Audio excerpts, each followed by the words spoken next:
નમસ્કાર દર્શક મિત્રો, આપ જોઈ રહ્યા છો નિર્માણ ન્યૂઝ અને નિર્માણ ન્યૂઝના ખાસ કાર્યક્રમ ટુ ધ પોઈન્ટમાં આપની સાથે હું છું ધર્મી. દર્શક મિત્રો, આજે 2 એપ્રિલ છે અને 2 એપ્રિલની સાથે સાથે આજે છે વર્લ્ડ ઓટિઝમ ડે. ઓટિઝમ શું છે, કયા પ્રકારની આ બીમારી છે, કયા પ્રકારનો આ ડિસઓર્ડર છે, કયા પ્રકારની આ માનસિક સ્થિતિ હોય છે, બાળકોમાં આ જે ડિસઓર્ડર છે, આ જે સ્થિતિ છે જોવા મળતી હોય છે, વાલીઓએ કયા પ્રકારે આ ડિસઓર્ડર, આ સ્થિતિના પ્રત્યે જાગૃતતા રાખવાની જરૂરિયાત છે. કેમ કે આજે જ્યારે આ દિવસ છે, ઓટિઝમ નામનો શબ્દ જ્યારે હું તમારી સામે મૂકી રહ્યું છું ત્યારે એવા કેટલાય લોકો હશે કે જેમને એ જ ખ્યાલ નથી કે ઓટિઝમ એટલે શું. કમનસીબે ઓટિઝમ પ્રત્યે ખૂબ ઓછી જાગૃતતા છે આપણી આસપાસ અને આપણા આસપાસના લોકોમાં, પણ એ વાસ્તવિકતા છે કે બાળકોમાં ડાયાબિટીસ અને કેન્સરનું જે જોખમ છે, જે બીમારી છે, એના કરતાં પણ વધારે ઓટિઝમની જે પરિસ્થિતિ છે, જે ડિસઓર્ડર છે, તેની શક્યતા વધારે હોય છે અને ઓટિઝમની જે બીમારી છે વધારે ગંભીર હોય છે. એટલે આજે જ્યારે ઓટિઝમ અવેરનેસ ડે છે ત્યારે વાત કરવી છે કે કયા પ્રકારે આ ડિસઓર્ડર છે તેના પ્રત્યે જાગૃત થઈ શકાય. ખાસ તો આજની આ જે ચર્ચા છે તેમાં વાલીઓએ ખાસ ધ્યાન રાખવાની જરૂરિયાત છે. આ ચર્ચા વાલીઓએ ખાસ સાંભળવાની જરૂરિયાત છે. ચર્ચા કરવા માટે આપણી સાથે જોડાયા છે પીડિયાટ્રિશિયન ડોક્ટર અમિત પુરસ્વાની અને સાથે જોડાયા છે autism specialist doctor Ketan Patel. સૌપ્રથમ આપ બંને એક્સપર્ટનું હાર્દિક સ્વાગત છે નિર્માણ ન્યૂઝમાં. સૌથી પહેલા જો કેતન, આજના આ ચર્ચાની હું શરૂઆત કરું તો જે પ્રકારે મેં જણાવ્યું કે ઓટિઝમ અવેરનેસ ડેની આપણે વાત કરીએ, પણ ઘણા એવા લોકો છે કે જેમને ઓટિઝમનો અર્થ જ નથી ખબર. ઓટિઝમ શું છે, કઈ રીતે થાય છે તેનો ખ્યાલ જ નથી. એટલે સૌથી પહેલા અમને એ જણાવો ડોક્ટર કેતન કે આ ઓટિઝમ એટલે શું? ઓટિઝમ એ 1.5 વર્ષથી લઈને 2.5 વર્ષના બાળકમાં નિદાન થતી બીમારી છે, જેમાં સૌથી પહેલા તો માતા પિતા એમ કે છે પહેલા અમારું બાળક સહેજ બોલાવીએ, સીટી મારીએ તો અમારી સામે જોતું હતું. એ જોવાનું એને બંધ કર્યું છે અને એ પોતાનામાં પોતાનો ખોયેલો રહે છે, કોઈની સામે નજર નથી મિલાવતો અને બીજામાં એવી પેટર્ન જોવા મળે કે 2-3 શબ્દો બોલતો હતો, પપ્પા, મમ્મી, ટાટા, બાય બાય, એને અચાનક બોલવાનું બંધ કર્યું છે અને એ આ દુનિયામાં લોસ્ટ થઈ ગયો છે. એ હાથ હલાવ્યા કરે છે, હેન્ડ ફ્લેપિંગ કરે છે, જમ્પિંગ કર્યા કરે છે, ગોળ ગોળ ફર્યા કરે છે. એને આજુબાજુમાં શું ચાલી રહ્યું છે એનું ભાન નથી અને એને કોઈ પણ પઝલ કે એવું કંઈક ગોતવાનું કહીએ તો ફટાફટ ગોઠવી દે છે. અમને ખબર નથી પડતી આ કેવી બીમારી છે. એટલે કે આ બાળકમાં સ્પીચ નથી હોતી, એકને એક વસ્તુ વારંવાર કરે, નજરથી નજર ના મિલાવવી અને કોઈ પણ એક બાળકમાં એક સ્ટ્રોંગ એટલી બધી પાવરફુલ હોય, કોઈ કે એક મારો છોકરો છે એને 12 ડિસેમ્બર બોલો એટલે વારનું નામ કહી દે, કોઈ પણ વર્ષનું નામ બોલો એટલે 20 વર્ષના કેલેન્ડર એ લોકોને એકદમ મોઢે હોય છે. એટલે માતા પિતા બી વિચાર કરતા થઈ જાય કે કોઈ પણ તારીખ પૂછીએ તો એ વાર બતાવી દે છે, કોઈ પણ વર્ષ હોય. પણ આ મારું બાળક બોલતું નથી, બીજા છોકરાઓ જોડે મિક્સ નથી થતું અને એકને એક વસ્તુ જોયા કરે છે, પંખો જોયા કરે છે, ગાડીના વ્હીલ જોયા કરે છે. તો આ એ ઓટિઝમના મેઇન લક્ષણો છે. આ ઓટિઝમ સ્પેક્ટ્રમ ડિસઓર્ડર એ ઘણા બધા લાંબા બીજા ઘણા બધા સિમ્ટમ હોઈ શકે, પણ આ એના મેઇન સિમ્ટમો છે.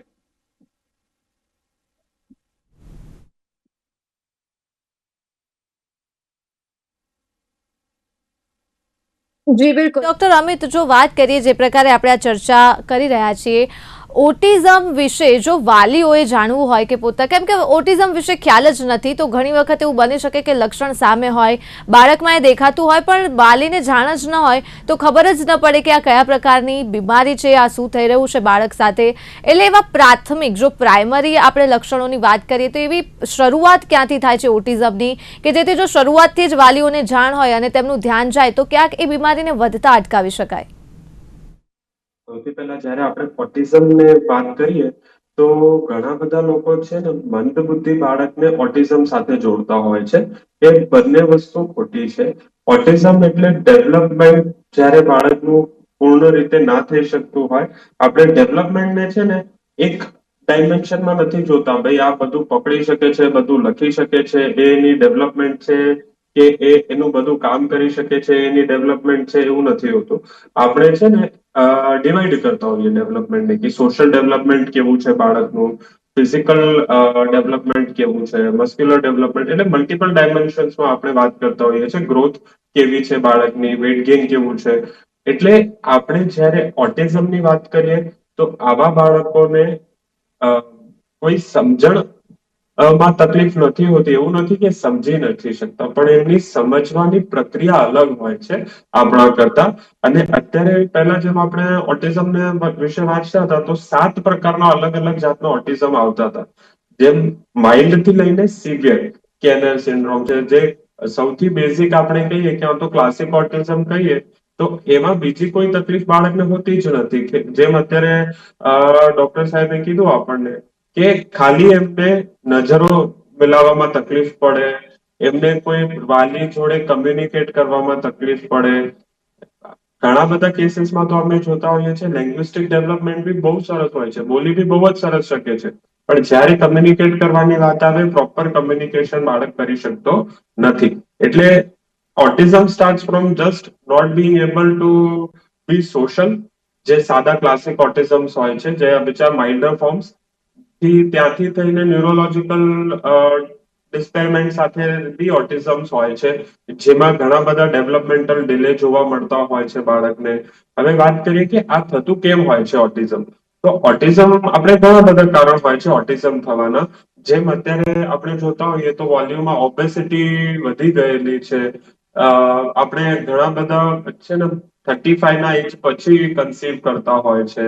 પછી ઘણી બધી વખતે મધર ને અને ફાધર ને આલ્કોહોલની ટેવ હોય છે. એટલે આ બધા જે ઘણી બધી કોમન વસ્તુ છે જેના લીધે આપણા જે કમિંગ જનરેશન છે એમાં ઓટિઝમ આવે છે. એટલે આમાંથી જે પ્રિવેન્ટેબલ છે એટલીસ્ટ આપણે એવી ટ્રાય કરીએ કે ઓબેસિટી હોય તો જ્યારે બી આપણે કન્સીવ કરવાનું પ્લાન કરતા હોઈએ ત્યારે આપણે થોડું એક્સરસાઇઝ હેલ્ધી લાઈફસ્ટાઈલથી વેટ લોસ કરીએ. ડોક્ટરની સલાહ લઈને પ્રોપર આપણે સપ્લિમેન્ટેશન લઈએ, જે બી આપણે ન્યુટ્રિશનલ ડેફિશિયન્સીસ હોય બોડીમાં એને કવર કરીએ.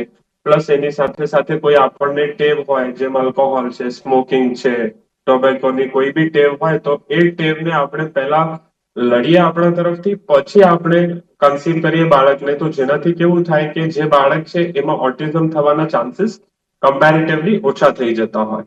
અને જો તમારા બાળકને આપણે કોઈ પણ ડોક્ટરે ઓટિઝમ કીધું છે તો સૌથી પહેલા તો ગભરાઈ જવાની કોઈ જરૂર હોતી નથી. વાલીઓ, હજી હું પાછું કહીશ કે વાલીઓના મતે ઓટિઝમ એટલે મારું બાળક મંદ બુદ્ધિ છે એવું ડોક્ટર કહેવા માંગે છે, એવું હોતું નથી. તમારું બાળક એકદમ નોર્મલ છે. ઘણી વખતે તો આપણને એવું જોવા મળતું હોય છે કે હાઈ આઈક્યુ જેને આપણે કહેતા હોઈએ કે બાકી બધી એક્ટિવિટીઝમાં પઝલ સોલ્વિંગ છે, પછી સ્ટડિંગ છે, એમાં ખાસું સારું હોય, પણ જ્યારે સોશિયલ ડોમેનમાં આપણે કહીએ સોશિયલ ડોમેનમાં પાછળ હોય, કોઈ સાથે કમ્યુનિકેટ કરવું, કોઈ સાથે નજરો મિલાવીને વાત કરવું, કોઈ સાથે પોતાની ફિલિંગ્સને શેર કરવું, એ બાળક નથી કરી શકતું. એટલે ઓટિઝમ વાળા બાળકો સમજી શકે છે, એમની સમજવાની રીત અલગ હોય છે. એમાં જો આપણે થેરપી કે પેરેન્ટ્સ એમને પ્રોપર રીતના સમજાવી શકે, એમાં ઓટિઝમ સ્પેશિયલ જે ડોક્ટર્સ હોય છે, જે થેરપી સેન્ટર્સ હોય છે, એમની હેલ્પ લઈને કે કેવી રીતના મારા બાળક સાથે મારે ડીલ કરવાનું છે, જો એ કરી શકતા હોય છે તો આપણને જોવા મળતું હોય છે કે એમનું રિઝલ્ટ બહુ જ એક્સિલન્ટ આવતું હોય છે. અને અત્યારે એક વસ્તુ હું હાઇલાઇટ કરવા માંગીશ આ વસ્તુમાં કે સ્ક્રીન્સ, આપણે સ્ક્રીન્સ થી તો બાળકોને બાય બર્થ જ અકોમોડેટ કરતા હોઈએ છીએ, એ આપણે ખાસ અવોઇડ કરવું જોઈએ. એ બી આપણને આગળ જઈને હાઈપર એક્ટિવિટી ડિસઓર્ડર્સ છે, ઓટિઝમ છે, આ બધી વસ્તુને વધારી શકે છે. બિલકુલ ડોક્ટર કેતન, જે ચર્ચા ચાલી રહી છે એટલે સવાલ ઘણીવાર ગેરમાન્યતાઓ ઓટિઝમને લઈને તો એવી કેટલી ગેરમાન્યતાઓ છે. જો હું વાત કરું તો ઓટિઝમ જે છે એ ડ્યુરિંગ પ્રેગ્નન્સી જો ધ્યાન રાખવામાં આવે તો તેને નિવારી શકાય. ડ્યુરિંગ પ્રેગ્નન્સી પણ આ વસ્તુ થઈ શકે માતા પિતાની હેબિટ્સના કારણે, અથવા તો પછી જન્મ બાદ થોડા સમય બાદ ઓટિઝમ થાય છે કે નહીં, કે પછી આ જે ઓટિઝમ છે એ થવાનો કોઈ ચોક્કસ સમય છે બાળકમાં, કે ઓટિઝમ ક્યારેય પણ થઈ શકે છે બાળકને? થી 2.5 વર્ષમાં નિદાન થતી આ બીમારી છે, જેમાં મોટા ભાગે માતાનો સ્ટ્રેસ વધારે જવાબદાર છે. પછી માતાનો ખોરાક, ઇન્સેક્ટિસાઇડ, અને જો કોઈ કારણો દુનિયાભરમાં કોઈ જગ્યાએ, હું દર વર્ષે યુરોપ અને અમેરિકાની ઓટિઝમની કોન્ફરન્સ એટેન્ડ કરું છું, અને હું આખા ભારતમાં દિલ્હી, મુંબઈ, બેંગ્લોર, હૈદરાબાદ, ચેન્નઈ, કોચી, કલકત્તા, ભુવનેશ્વર હું ક્લિનિક ચલાવું છું. બધા લોકો જોડે હું રિસર્ચમાં સંકળાયેલો છું, પણ કોઈ પેટર્ન નથી ડેફિનેટ કારણે. પણ જે જવાબદાર કારણો જોવા મળ્યા છે એ માતાને પ્રેગ્નન્સીના પહેલા 4 મહિના દરમિયાન રહેતો સતત માનસિક તણાવ, માની અંદર ફોલિનિક એસિડની ડેફિશિયન્સી, અને મોટા ભાગની માતાઓ હોય છે એમાં થાઇરોઇડ છે એ બહુ ફ્લક્ચ્યુએટ થયેલું હોય છે. ઓટિઝમ વાળા બાળકની મમ્મીના થાઇરોઇડ રિપોર્ટ માટે પૂછીએ તો કે ડોક્ટર સાહેબ મેં ગોળી લેવાનું બંધ કર્યું હતું, મારું થાઇરોઇડ 2-3 વખત પોઝિટિવ આવ્યું હતું, પણ ડોક્ટરે એવું કીધું કે પ્રેગ્નન્સીમાં પોઝિટિવ આવે. હા, પોઝિટિવ આવતું હોય તો તમારે એને બેલેન્સ કરવું જોઈએ, કારણ કે જ્યારે માનું હાઇપોથાઇરોઇડિઝમ હોય છે ત્યારે એ એન્ડોક્રાઇન ડિસઓર્ડરને લીધે તેને બાળકમાં ઓટિઝમ આવવાની શક્યતા વધી જાય છે. માને કોઈ ક્રોનિક ઇન્ફેક્શન હોય તો જ્યારે માં ગર્ભ ધારણ કરે છે ત્યારે પહેલા 6 વીક 7 વીકમાં ન્યુરલ ટ્યુબ એટલે કે બ્રેઇનનો ડેવલપમેન્ટ થાય છે. સૌથી પહેલા જે સેલ બનવાના ચાલુ થાય એ ન્યુરલ પ્લેટ બને છે. ત્યારે એનું જે સર્જન થવું જોઈએ નોર્મલ રીતે ફિઝિયોલોજીકલ, એમાં થોડી ગડબડ પેદા થાય છે. એટલે ક્રોનિક ઇન્ફેક્શન, માતાનો સ્ટ્રેસ, ઇન્સેક્ટિસાઇડ, પેસ્ટિસાઇડ્સ, ઘણી બધી દવાઓ માતાને ખબર ના હોય કે હું પ્રેગ્નન્ટ છું અને ન્યુરલ પ્લેટને હાર્મ થાય એવી દવા લઈ લે, આ બધા એના પ્રોબેબલ કારણો છે. બિલકુલ. અને ડોક્ટર સાથે જ એક બીજો સવાલ એ પણ છે કે ઓટિઝમને લઈને એક માન્યતા એ પણ છે, શું આ વારસાગત છે કે નહીં આ બીમારી? આ બીમારી વારસાગત નથી. અત્યારે જીનેટિકમાં દુનિયાભરમાં સંશોધન થઈ રહ્યા છે. ઓટિઝમમાં બાળક જન્મ્યા પછી જો નિદાન થતું હોય તો એ ઓટિઝમમાં જીનેટિક છે, કેટલા બધા જીનો કામ કરી રહ્યા છે. પછી મેટાબોલિક ડિસઓર્ડર છે જેમ કે પીકેયુ, હાઈ આર્જિનિન લેવલ, આ બધા જે મેટાબોલિક ડિસઓર્ડર છે એમાં પણ બાળકના સાઇન અને સિમ્ટમ ઓટિઝમ જેવા જ હોય છે. પણ જ્યારે બાળકનું એક ટેસ્ટ આવે છે ઇનબોર્ન એરર ઓફ મેટાબોલિઝમ, એ કરીએ ત્યારે ખબર પડે ઓ બાળકના મેટાબોલિઝમમાં ગડબડ છે એટલે ઓટિઝમના સિમ્ટમ આવ્યા છે. તેવી જ રીતે જે આપણા શરીરનું પાવર હાઉસ કહેવાય માઇટ્રોકોન્ડ્રિયા, તો ઘણા બધા માઇટ્રોકોન્ડ્રિયલ ડિસફંક્શન છે એને પણ આઈડેન્ટિફાય કરી શકાય છે. એટલે તમે જો સામાન્ય ઓટિઝમ સિવાય બાળકમાં કોઈ અનયુઝ્યુઅલ સિમ્ટમ દેખાય તો તમે એની જીનેટિક, મેટાબોલિક અને માઇટ્રોકોન્ડ્રિયલ ટેસ્ટ કરાવો.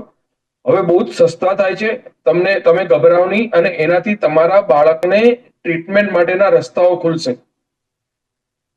ડોક્ટર અમિત, જો વાત કરીએ ઓટિઝમના નિદાનની, નિવારણની, તો ઘણીવાર એવું પણ સાંભળવા મળે છે કે ઓટિઝમ જે છે એનું પરમનન્ટ કોઈ સોલ્યુશન નથી હોતું, પણ ઘણું એવું સાંભળવા મળે છે કે ઓટિઝમને આપણે નિદાન કરી શકીએ છીએ, તેનું પરમનન્ટ સોલ્યુશન આવી શકે છે. એટલે આ સવાલને લઈને પણ અનેક પ્રકારના કન્ફ્યુઝન્સ છે. તો ડોક્ટર અમિત, શું ઓટિઝમનું પરમનન્ટ નિદાન આવી શકે કે નહીં? ઓટિઝમનું પરમનન્ટ નિદાન એટલે સૌથી પહેલા તો આપણે જ્યારે નિદાનની વાત કરીએ એટલે હું એમ કહીશ કે ઓટિઝમ ડિઝીઝ છે. ઓટિઝમ કોઈ એવી સિવિયર ડિઝીઝ નથી કે જેને મારે નિદાન કરવું પડે. ઓટિઝમ એક વાતની મેં તમને કીધું કે બાળકને સમજણ ઓછી પડે છે. જો હું સાદી ભાષામાં કહું તો મારે એમને બાકી બધી સમજણમાં મદદ કરવાની છે, જેને આપણે ઓક્યુપેશનલ થેરપી કહેતા હોઈએ છીએ. એના ઘણા બધા થેરપી સેન્ટર્સ છે. આપણે એ બી જાણી શકીએ ડોક્ટરની પાસે લઈ જઈને બાળકને કે એની જે ઓટિઝમ છે એ માઇલ્ડ છે કે સિવિયર છે. આપણે એના પ્રમાણે આપણે એનું નિદાન આગળનું કે કઈ રીતના આપણે આ બાળકને નોર્મલ ફંક્શનિંગ કરતા કરી શકીએ છીએ. આપણે એવું નથી એક્સપેક્ટ કરતા કે એકદમ એકેડેમિક એક્સિલન્સ આપી દઈશું કે પહેલા નંબરે આવશે એના ધોરણમાં, પણ એની બધી વસ્તુ એ પોતે કરી શકે એ આપણે ટાર્ગેટ કરતા હોઈએ છીએ. અને એના માટે આપણે એક રોડ મેપ કરી શકીએ ડોક્ટરને મળીને. ડોક્ટર જ્યારે આપણને મળે એ આપણને કે આપણા બાળકને બધી જે મેટાબોલિક ને બાકી બધી ટેસ્ટ જે થતું હોય છે, કેમ કે આ એક જાતનું જ્યારે બાળકનું ડેવલપમેન્ટ મમ્મીના પેટમાં થતું હતું ત્યારે જ થઈ ગયેલી વસ્તુ છે. તો આપણે એ પ્રમાણે જાણતા હોઈએ છીએ કે કઈ વસ્તુથી થયું છે, કેટલું સિવિયરિટી છે, એ આપણે એક્ઝામિનેશન પછી જાણી શકીએ છીએ. અને એકવાર આપણે એ અસેસમેન્ટ, ડેવલપમેન્ટલ અસેસમેન્ટ કરાયું એ પછી જો આપણને બાળક માટે રોડ મેપ મળી જાય કે આ બધી કસરતો કરાવવાની છે બાળકને, આ બધા પઝલ સોલ્વિંગ કરાવવાના છે, આ બધા એક્સરસાઇઝીસ કરાવવાના છે, જેનાથી આપણું બાળક ઓટિઝમ ને ફાઇટ કરી શકશે. આપણે બાળકને ઓટિઝમને ફાઇટ કરતા શીખવાડવાનું છે. આપણે બાળકને એક નોર્મલ લાઈફ પ્રદાન કરવાની છે. અને ઓટિઝમ એક બીમારી નથી જેને આપણે નિદાન કરીને સોલ્વ કરી દેવાનું છે. એ કમ્પ્લીટ લાઈફ દરમિયાન બાળક જોડે રહેવાનું છે. આપણે એ પ્રમાણની લાઈફસ્ટાઈલ એને ડેવલપ કરવામાં મદદ કરવાની છે કે એ ઓટિઝમ સાથે એક નોર્મલ જીવન જીવી શકે.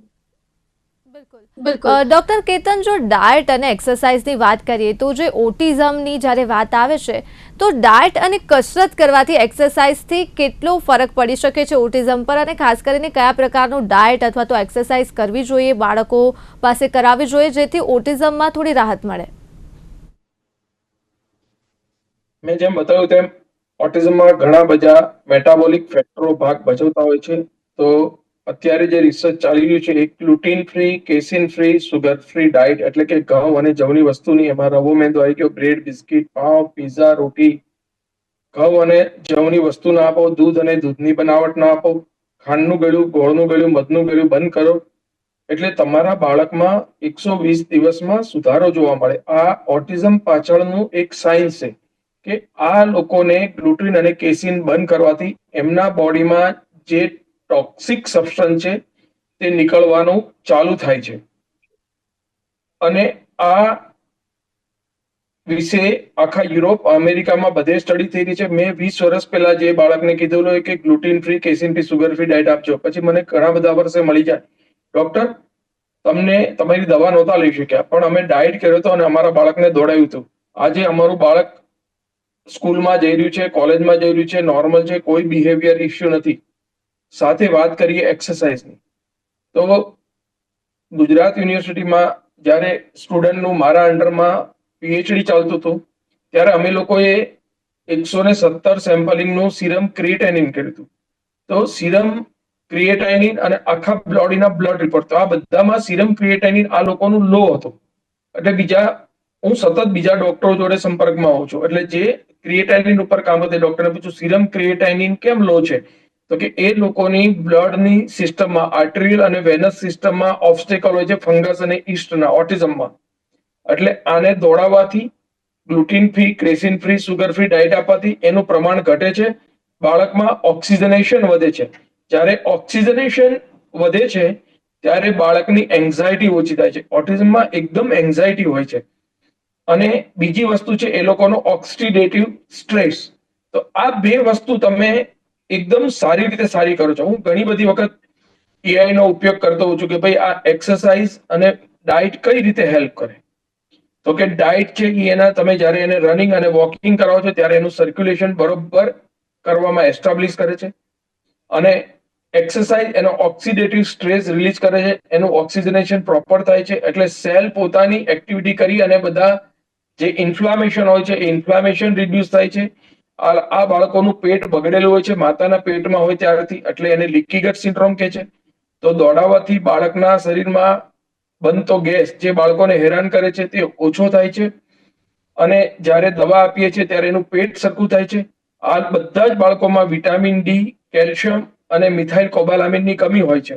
તો અમેરિકાના, યુરોપના ડોક્ટરો પહેલા મિથાઇલ કોબાલામિન, કેલ્શિયમ અને વિટામિન ડી આપે છે. અમે એનાથી થોડા જુદા પડીએ છીએ. અમે પહેલા એનું ગટ રિપેર કરીએ છીએ કે બોડી જાતે વિટામિન ડી, કેલ્શિયમ અને મિથાઇલેશનની પ્રોસેસ ક્લિયર કરે.